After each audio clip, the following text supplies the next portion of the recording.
안녕하세요, 닥터윤입니다. 오늘도 지난 시간에 이어 항암제에 관한 이야기 이어가도록 하겠습니다. 오늘 이야기할 항암제는 독소루비신입니다. 독소루비신은 옛날에 만들어진 첫 번째 세대 항암제, 1세대 항암제라고 이야기를 하는데요. 그 중에서도 가장 대표격인 약 중에 하나입니다.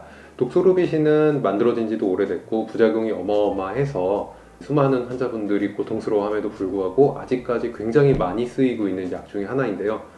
부작용만큼 효과도 워낙 강력하기 때문에 아직까지 버리지 못하고 계속 쓰이고 있는 약 중에 하나입니다. 독소루비신 같은 경우에는 약을 투여하게 되면 세포 속에 있는 DNA를 직접적으로 파괴를 합니다. 그래서 세포 독성 항암제라고도 이야기를 하는데 효과가 당연히 강력하고 암세포만 공격하는 게 아니라 우리 몸의 정상세포도 같이 공격받기 때문에 당연하게도 우리 몸 세포도 많이 망가져서 부작용도 심한 그런 종류의 약입니다. 독소루비신은 안트라사이클린계 약물로 유방암이라든지 폐암, 위암, 굉장히 다양한 종류의 암에 잘 없는 경우까지 치면 거의 모든 종류의 암에 한 번씩은 거론이 되는 그런 종류의 약입니다. 독소루비신은 보통 3주 간격으로 투여를 하게 되는데요. 이 약물의 독성이 워낙 강하다 보니까 그 약액을 손으로 만지거나 그러면은 피부에 이렇게 수포가 나요. 그러니까 화학적으로 만지면 안 되는 걸 만져갖고 이렇게 손에 이렇게 물집 잡히고 이러는 것처럼 약간 벗겨지기도 하고 그 정도로 직접적인 독성이 강한 약인데 게다가 이게 약물 색깔이 우연히도 또 빨간색이거든요. 그래서 굉장한 공포감을 불러일으키는 그런 모양새를 갖고 있습니다. 또 이거를 맞고 나면은 약색이 붉기 때문에 다시 몸 밖으로 배출될 때 소변으로 빠져나가는데 소변색이 빨갛게 나오게 돼요. 이게 출혈이거나 이런 가능성도 없지는 않지만 어쨌든 약이 빨간색이어서 소변으로 나갈 때도 빨갛게 나가니까 환자분들은 더 공포감을 많이 일으키는 그런 종류의 약입니다. 그래서 독소루비신은 약 자체가 만지기만 해도 이게 닿는데 다 문제를 일으키는 그런 약이기 때문에 투여할 때도 굉장히 조심해서 투여를 해야 됩니다.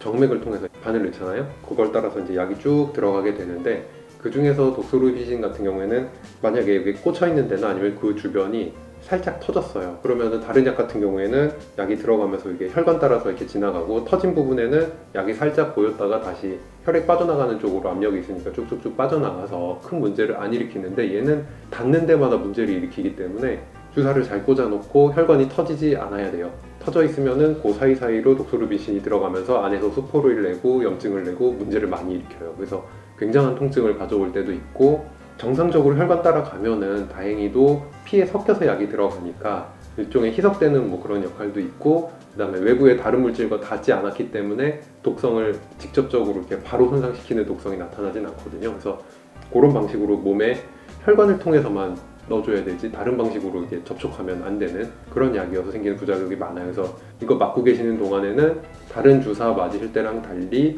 꽂고 계실 때는 약이 새지 않고 혈관 따라서만 잘 들어갈 수 있게 조심해 주시는 게 좋습니다. 독소루비신의 가장 심각한 부작용 같은 경우에는 이제 심장 쪽 문제를 가져오는 경우가 있습니다.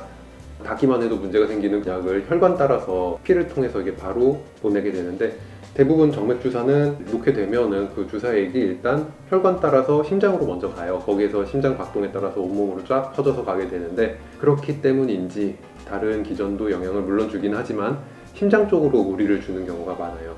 첫 번째 타격받는 기관 중 하나여서 부정맥이 일어난다든지 심장 쪽에 특정 부위에 염증이 난다든지 아니면 뛰다가 이게 점점 힘을 잃는다든지 근데 또 심장이 굉장히 중요한 기관이기 때문에 실질적으로 독소루비신 쓰기 전에는 심초음파를 해서 심장 상태 한번 확인하고 그 다음에 투여하는 경우도 많이 있습니다.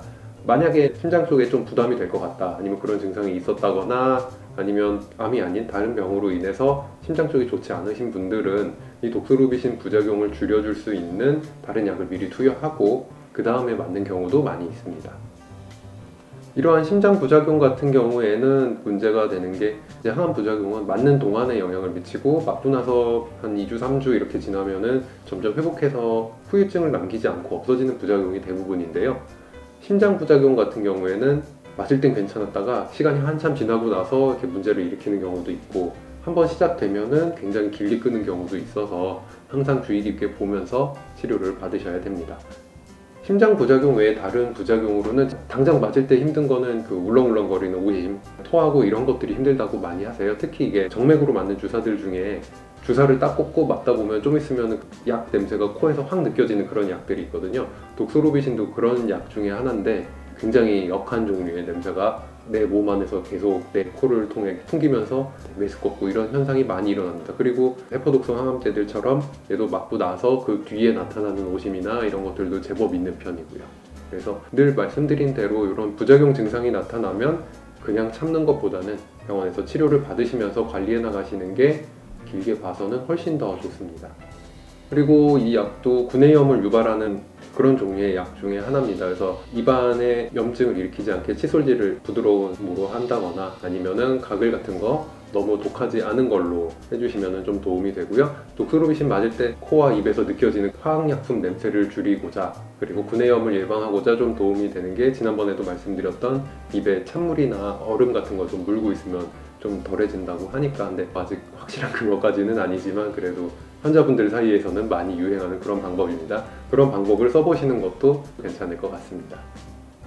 그리고 혈액과 관련해서 혈구 수치를 많이 떨어뜨려요. 그 백혈구나 적혈구나 그런 혈구들, 흔히 말하는 피에 들어있는 그 알맹이들, 그게 많이 떨어지고 그 중에 몇몇 가지는 특히 일정 이하로 떨어지면 수혈을 받아야 되는 경우도 생길 수 있고, 아니면 다음번 항암 일정에 영향을 줘서 항암 못 받고 좀 건너뛰었다가 받게 된다거나 이렇게 되는 경우도 많이 있어요. 그래서 이거 맞으시는 동안에는 오심구토 이런 것 때문에 먹기가 쉽지는 않겠지만 입맛도 없고 그런 경우가 많아서, 근데 그럼에도 불구하고 잘 드셔야 되고요.